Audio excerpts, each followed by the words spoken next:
చేసుకురు పైన సిటీ కింద విలేజా మొత్తం సులభేరా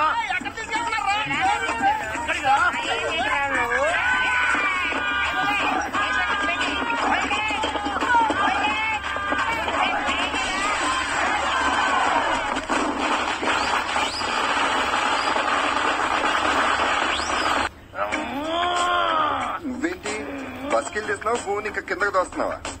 నీకేం బాబు చెప్తావు? సర్లే ఇంకా కార్ దగ్గరికి వెళ్ళి ఎక్సర్సైజ్ చేసుకుందాం. అది మనకు బెటర్. ఏంటి ఏం చేస్తున్నావు? పుషప్స్ చేస్తున్నా. నువ్వు పుషప్సే చేస్తున్నావు. వెనక నుంచి చూసేవాళ్ళకి అది ఒక రకంగా ఉంది.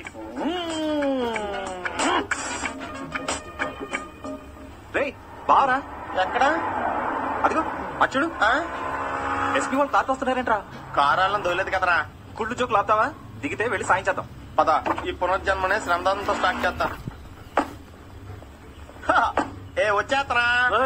చెయ్యి విరిగితే కట్టేసుకుంటారు కానీ బెణికితే ఎవడు కట్టేసుకోడరా. తీసేసినాడు. ఎరా బాబు, అదేంట్రా ఫేస్ విచిత్రంగా పెట్టావు? ఆ బ్లాస్టింగ్ అయినప్పటి నుంచి నా పరిస్థితి తెలుగుదేశానికి తెలంగాణ సమస్యలో తయారైపోయింది. నిజం చెప్పాలంటే ఇది నాకు పునర్జన్మే. ఈ జన్మ ప్రజలకే అంకితం. ఇక నేను ఏ తప్పు చేయనని మనవి చేసుకుంటున్నాను. సీఎం ఫీలింగా? Serious feeling. చా అయినా నువ్వు ఎస్పీతో ఉండడానికి ఎందుకు ఒప్పుకున్నావు? ఒప్పుకోలేదంటే అమ్మ నాతోనే ఉంటానంటుంది. అమ్మ మనతో ఉంటే మన ఆటలు సాగవుగా. అందుకే ఎస్పీతోనే ఉండి తన్నే మన దారికి తెచ్చుకుందామని. అతను దారికి తెస్తావా? ఎప్పుడు అతని ముందు లేడీస్ అనకే లే అనగానే గో అంటాడు. మేము కార్డు పట్టుకుని ఎక్సర్సైజ్ చేస్తా ఉంటే వెనక ముందు చూసుకోకుండా తోసేస్తారా? కార్ స్టార్ట్ అవట్లేదు అనుకుంటూ ఇంకా నయం మేము దూకపోతున్నాం అనుకోలేదు. మీకు స్టార్టింగ్ డబ్బులు తెలిస్తే మిమ్మల్ని కూడా దోసేద్దాం కదా.